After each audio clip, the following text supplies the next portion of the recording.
স্ক্রিনে যে সুন্দর একটি নকশা দেখতে পাচ্ছেন, এটি মানুষকে কিভাবে বাধ্য করা যায়, মানুষকে কিভাবে বশীভূত করা যায়, মানুষকে কিভাবে নিজের আয়ত্তাধীনে আনা যায়। যে মানুষটি আপনার কথা স্মরণ করে না আর দিন রাত তাকে আপনি স্মরণ করেন,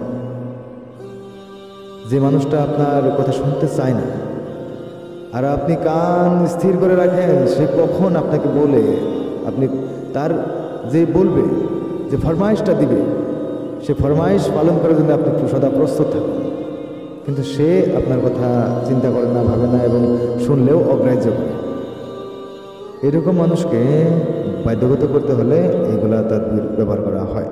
সুপ্রিয় দর্শক বন্ধুরা, দেখেন, আপনারা কিন্তু মধু দিয়ে কিছু মারতে পারবেন না, আবার বিষটাকে কিন্তু মধু হিসেবে ব্যবহার করা যায় না।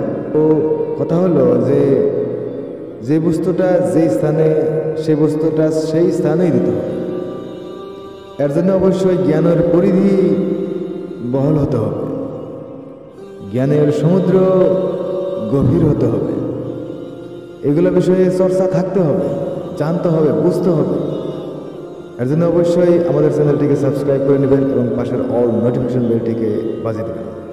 আর যেহেতুকে পীর বা গুরু ছাড়া কোনো কিছু হয় না, সেহেতুকে আপনারা গুরু বা পীর ধরে নেবেন।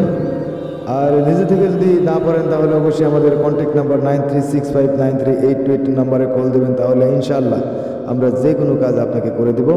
অবশ্যই এর বিনিময়ে আমরা আপনাদের কাছে কোনো কিছু চাই না এবং কোনো কিছু নেবও না। আসসালামু আলাইকুম ওয়া রাহমাতুল্লাহি ওয়া বারাকাতুহু।